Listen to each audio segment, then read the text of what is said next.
Yo nada más que le voy a ceder la palabra ya a la primera ponente, a María Blasco, que va a hablar de las claves del envejecimiento hacia la extensión de la longevidad. María, por favor.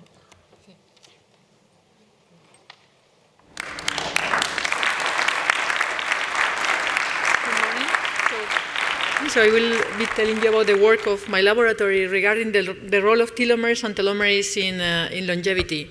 So we are interested in aging. Hope this is okay. We are interested in aging as the cause of many of the diseases that affect our society, like cancer, fibrosis, cardiovascular. So we think aging is the common molecular cause to these diseases, and the diseases are the consequence of these molecular events that we are calling aging, and I will define in more detail. So if we understand these causes, that they can be genetic, of course, so we live up to 120 years, and mice live only 3 years. This is genetic, this is determined by genes, but they can also be environmental, like life habits can determine this speed of aging. If we understand the causes of aging, then maybe we can design interventions that can extend the time of life, of useful life, or what is also called health span in English, and we can delay aging. So we think that with only one intervention, you should be able to delay not one, but many different diseases at once. Also, we understand these molecular causes of aging. We can have better biomarkers that can be useful in the prevention or prognosis of many different diseases associated with aging. So which are these molecular causes of aging? In a recent review that we published together with other scientists, we define which are some of these molecular events that are really determinant of the longevity and aging process. And one of these determinants is the attrition of telomeres, or the shortening of telomeres. And this is I will be talking about that. I will not be talking about the other determinants of aging. But we think this is one of the primary causes of aging because when it happens, it leads to other causes of aging, like genome instability, stem cell exhaustion, cellular senescence, mitochondrial dysfunction. So this is really a primary event that is leading to other events that are causative of aging. We know that our telomeres shorten because every time that our cells divide to regenerate the organism, the replication of our DNA is not perfect, and the telomeres, which are at the end of the chromosome, are becoming shorter and shorter as our cells divide. However, if this would be the case, life would be impossible. So it would be not possible to have different generations. And that's why there is an enzyme called telomerase.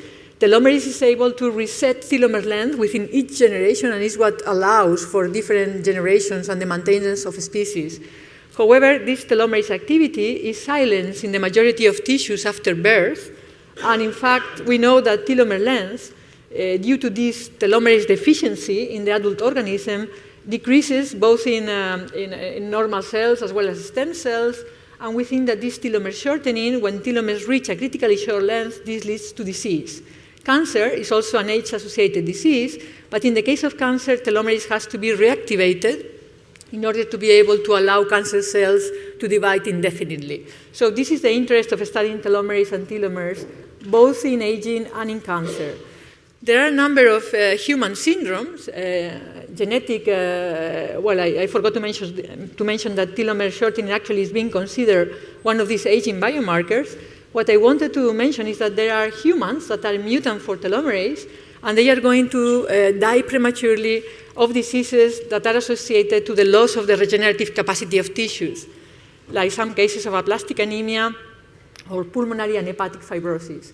Before these diseases were discovered, actually, together with a group of Carol Greider, we were first to demonstrate that actually telomere shortening is sufficient to cause aging, and we demonstrated this generating mice that lack this telomerase enzyme. These mice have much shorter telomeres than normal, and they are going to age prematurely. So short telomeres are sufficient to induce aging. And this is because they impair the ability of stem cells to mobilize and regenerate tissues. These mice also serve to demonstrate that actually telomerase could be a good target against cancer, because these mice, because they lack telomerase, they were more resistant to develop tumors. My laboratory has been really interested in showing whether telomere shortening is really important for aging.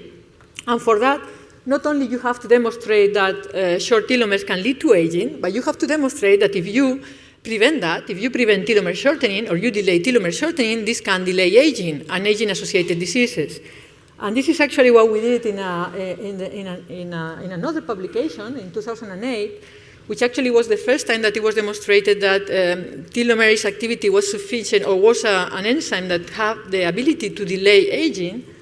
And in this work, what we did, we were able to extend the median longevity of mice by 40% by maintaining the telomeres of these mice for longer times. These mice were not only living longer, but actually we were extending health span. We were extending the useful time of these mice, because in the control mice you can see that this health span is about 1 year. After a year of age, mice start dying from cancer and other diseases, and we were able to triplicate this health span. So the first mouse that died from this other group that maintained telomeres for longer times was very much extended. So, of course, you cannot do human transgenics, and we were very interested in designing a strategy, a therapeutic strategy that would be able to do the same, to activate telomerase, and this would, if this would be important for aging, then we should be able to delay many diseases at once. And that's how we came with the idea of telomerase gene therapy. This was done in collaboration with the group of Fátima Bosch in the Universidad Autónoma de Barcelona. So the idea is that if aging is really produced because we have a deficiency or we don't have sufficient telomerase in the adult life to maintain telomeres, if we would be able to put back the telomerase gene, then this should delay aging and delay diseases. And actually, within the gene therapy field, we use what are known as adeno-associated viruses. These vectors are non-integrative, and they are actually being used right now in clinical trials for the treatment of many different genetic diseases. So we decided to use these vectors to put telomerase in the vectors and to test whether telomerase would be sufficient to delay aging and aging-associated diseases without producing cancer. And we thought that this could be the case because these vectors are non-integrative. If a cell would hyperproliferate, because it's a pretumoral cell, this cell will lose telomerase. So we thought this could be a safe way to activate telomerase, and we did the experiment. This is a summary of the experiment. So we treated middle-aged and old mice with a single injection intravenous of these vectors, and then we follow what happened with telomere length and with different diseases. And we found that the mice treated with telomerase had longer telomeres, less DNA damage with aging, and we saw that not one, but many different diseases were delayed, including cancer. Cancer also appeared later, demonstrating that cancer is also an age-associated disease, that if mice are maintained longer, are maintained young for longer times, also cancer could be delayed. And we saw an extension of lifespan of 24% in the 1-year-old group and 13% in the 2-year-old group. This is the longevity curve, and you can see here that the mice that were treated with telomerase in black had an increase in median longevity of 24% and maximal longevity of 13%. And if we use a mutant of telomerase that is not able to elongate telomeres, then we didn't see this life extension. So it's necessary for telomerase to elongate telomeres in order to have this activity of delaying organism and aging in mice. So this is what I'm telling you, that we think that short telomeres is one of these molecular causes of aging, and it leads to many different diseases. And we think that not only because short telomeres lead to disease, but because if we prevent accumulation of short telomeres, and I've shown you one way we have done it with telomerase, we have done it with other ways I don't have time to mention, like by epigenetic manipulation, then we can increase the time of use of the health span and delay aging. Of course, you cannot treat aging so far, so we thought about using this strategy to treat age-associated diseases. So we are right now trying this telomerase gene therapy for the treatment of diseases like cardiovascular disease, of neurodegenerative diseases, and also these syndromes. Remember, I told you that there are humans that are mutant for telomerase, and there is no treatment. So actually, these people are dying because there are no treatments for pulmonary fibrosis or aplastic anemia associated to short telomeres, and we are using this therapy in mouse models, of course, to try to show the therapeutic benefit for these diseases. So let me show you about the cardiovascular disease. It's something that we already published. As you may know, the adult heart, as well as the mouse adult heart, when it has a damage, it cannot regenerate. It develops fibrosis, so fibroblasts proliferate and heal the damage, but this heart is not functional, it's not functioning as it should. This is, however, different in some organisms like the zebrafish that can fully regenerate the heart, or for instance, what is more interesting for us, the neonatal mouse heart. If you make an injury to the neonatal mouse heart, this heart can fully regenerate, and this is very interesting because it can tell you that telomerase is active during embryonic development, but then telomerase is downregulated within the first weeks of life in mice and humans. And we thought it was interesting, this coincidence between the ability to regenerate tissues and the presence of telomerase. So we did the following experiment. So we took adult mice, we delivered telomerase to the adult heart using these gene therapy vectors, and then we induced a myocardial infarct by ligating the arteries, and we saw whether the mice that had telomerase in the adult heart were more protected against the infarct. And we saw that these mice with telomerase had better survival, improved cardiac function, and less fibrotic scar, etc. You can see here the fibrotic scar using PET imaging. This is the normal mouse heart. You see these images. This is the consumption of glucose by the cardiac myocyte. When you make an infarct, you lose this signal because now you have a fibrotic scar. And you can see that in the mice that we treated with telomerase, the areas where the signal is lost are much lower. So this is indicating that there is less fibrosis. And in fact, we also checked for the regeneration ability of these hearts. And for that, we look into a gene expression signature that was described by the group of Joseph Penninger that he calls day one signature. So these are gene expression changes that are characteristic of this regenerative heart that the neonatal mice have. And we saw whether telomerase was leading to gene expression changes similar to this regenerative heart signature. And we saw that the genes that were upregulated in the signature were also upregulated by telomerase, and the genes that were downregulated in the signature were also downregulated by telomerase. So this is indicating that telomerase is leading to a regenerative signature in the heart, preventing fibrosis. And actually, indeed, we saw also increased cardiac myocyte proliferation. The heart proliferates very little, the cardiac myocytes, but we saw that this could be increased in these hearts that have telomerase. So then we decided, well, since this is working for some age-related diseases, we can check for these telomere syndromes, which are really real medical needs. So right now, these people are dying of aplastic anemia or lung liver fibrosis without any treatment, and we know that they are deficient for telomerase, and a simple treatment could be just to put back telomerase. So we are studying that, and for that we had to generate mouse models for these diseases. I will briefly mention aplastic anemia and pulmonary fibrosis, if I have time. In the case of aplastic anemia, there was not a good model of aplastic anemia in mice produced by short telomeres, so we had to generate the model. I'm not going to go into detail, but in this model what we do is that we specifically induce telomere shortening in the bone marrow. We are making a genetic trick which is going to delete an important protein for telomeres, specifically in the bone marrow, and we see that these mice are shortening telomeres in blood as a consequence of deleting this protein in the bone marrow. You can see here telomere length in control mice. In 10 weeks, these telomeres are maintained, more or less. And in the group where we are inducing telomere shortening, you can see that in 10 weeks, telomeres are dramatically shortened, like in these patients with telomerase mutations. And actually, these mice are dying of aplastic anemia.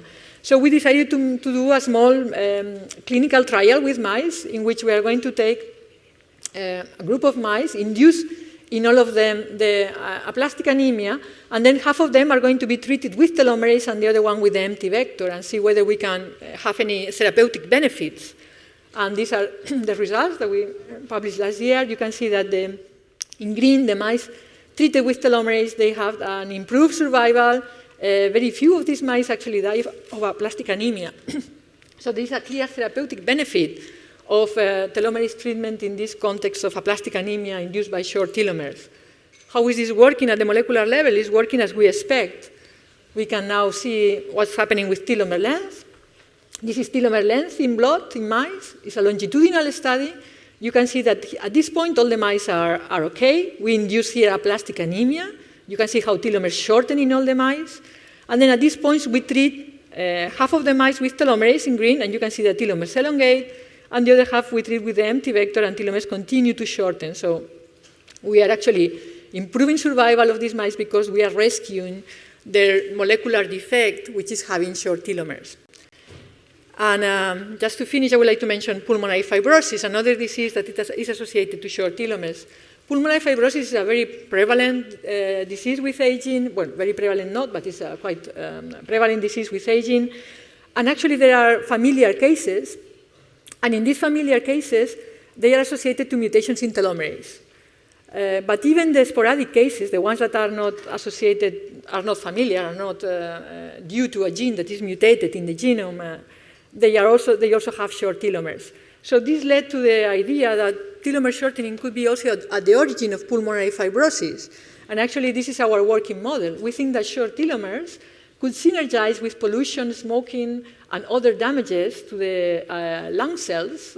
We know that the alveolar type 2 cells are very important because I don't have time to show to you this, but we know that inducing telomere dysfunction in these cells is sufficient to induce pulmonary fibrosis. So we think that this is damaging these cells because short telomeres impair regeneration, we know that. Then this is going to lead to senescence apoptosis of these cells, immune recruitment, fibroblast recruitment, and fibrosis. And short telomeres are going to be impairing the ability of these cells to regenerate. How are we treating right now pulmonary fibrosis? So the new drugs that are in the market are drugs like Esbriet, is a TGF-beta blocker. They are blocking fibrosis, but they are not solving the molecular problem. So patients are not being actually cured. Actually, these drugs are not improving survival of the patients at all. There are doctors that refuse to treat the patients because of the toxic effects. And we think that they are not working because you still have short telomeres, which are impairing the ability of stem cells to regenerate, and that's why this is not working.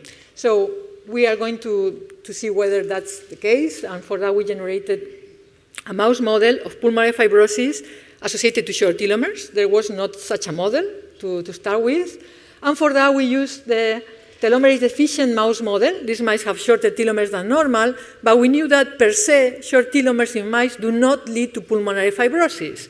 So we thought maybe it's like in humans, you need to combine these with agents that are damaging the lung, like smoking in humans or pollution.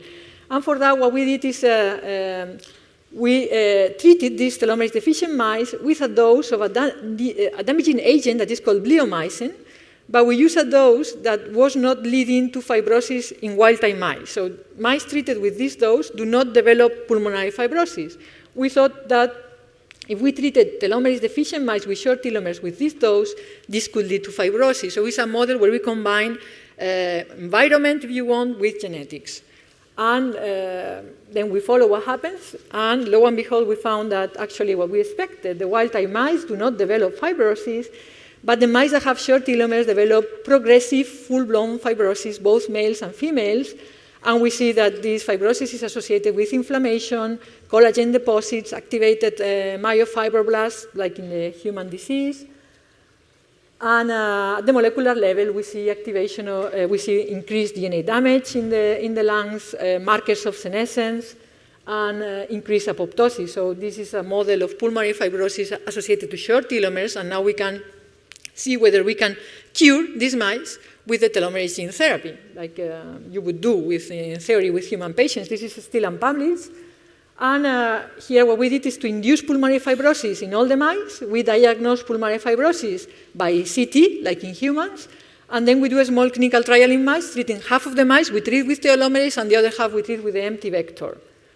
And the first important data is that these vectors, AAV, they transduce the alveolar type 2 cells, which are the important cell type, or one of the important cell types for lung regeneration.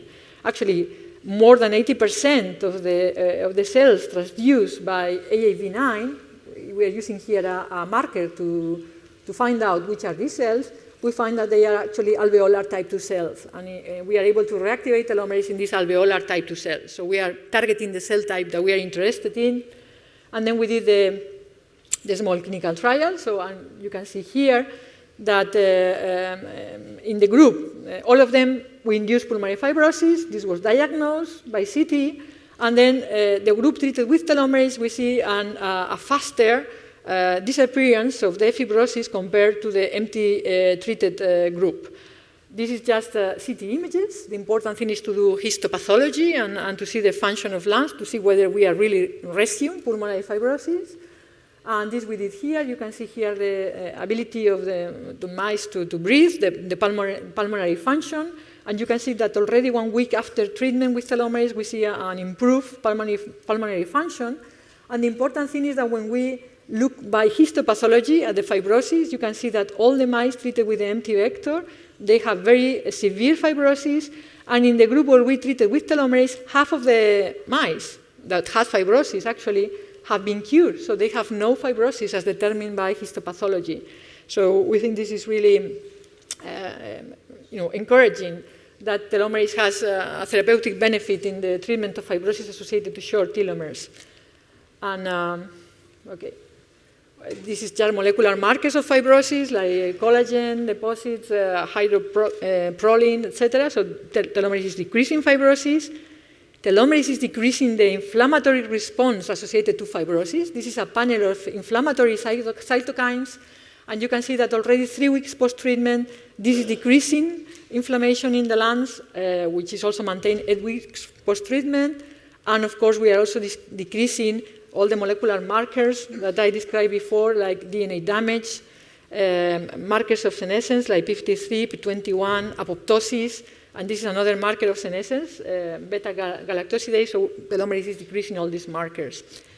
At the gene expression level, we see that telomerase is decreasing pathways associated with fibrosis, and this includes also the TGF-beta pathway. So we are achieving also decreased fibrosis, but we are acting at a higher level. We are acting at the level of the molecular defect, which is short telomeres. So just to summarize, so in this is our model. We think short telomeres are contributing to fibrosis. Right now, fibrosis is being treated with drugs that are acting at this level, blocking fibrosis, but are not acting at this level. So telomeres remain short, and this impairs regeneration, and that's why patients, we think, are not cured. But if we are able to act at this level and with telomerase activation, we use the gene therapy, but it could be with a drug that is able to activate telomerase, then we can see that this is improving the fibrosis events at the molecular level. One question that I always get asked is, well, but maybe telomerase gene therapy is going to lead to more cancer, because, especially in patients with pulmonary fibrosis, that the lung is already damaged, this could lead to more cancer later on. And so we did an experiment to address this, which is that we are going to treat now with telomerase lungs in which we induce cancer. We can induce cancer in lungs by activating an oncogene, for instance, the KRAS oncogene. And this is a model that we have at the CNIO. It's a model from the group of Mariano Barbacid, where you can actually, by activating an oncogene that is called KRAS, you can induce pulmonary cancer. And we did 2 experiments. Before we induce the tumors, we treat with telomerase to see whether we have more or less tumors. We are using empty vector telomerase or an inactive telomerase. And we also did an experiment treating at the same time with telomerase that we induce the tumor. So inducing cancer at the same time that we treat with telomerase. And what we want to see is the safety of this treatment. We want to see whether telomerase is increasing cancer or not. And this is the result. In the pretreatment group, you can see that we don't see any significant differences in the number of tumors per mouse or in the tumor area.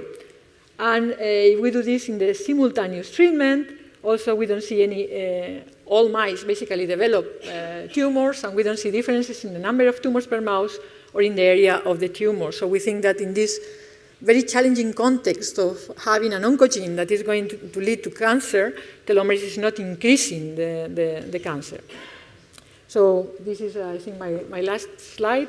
So I hope I have convinced you that short telomeres are one of the molecular causes of aging, because not only they can lead to aging, but if we delay telomere shortening, we can delay aging and many different diseases associated with aging. But we also think that even if we forget about aging as such, and now we think about age-related diseases, telomerase activation at this level can also have beneficial effects, because in 2 models of fibrosis, heart infarct and pulmonary fibrosis, we can decrease fibrosis and improve regeneration, and I have also shown you therapeutic effects in a model of aplastic anemia. So I'll finish here. Telomerase activation can delay aging, but can also be useful for diseases associated with aging. And this is the people of the laboratory that did the experiments, and especially thanks to our collaboration, Fatima Bosch, that is an expert in gene therapy and the one that provided and generated all the vectors. Thank you very much.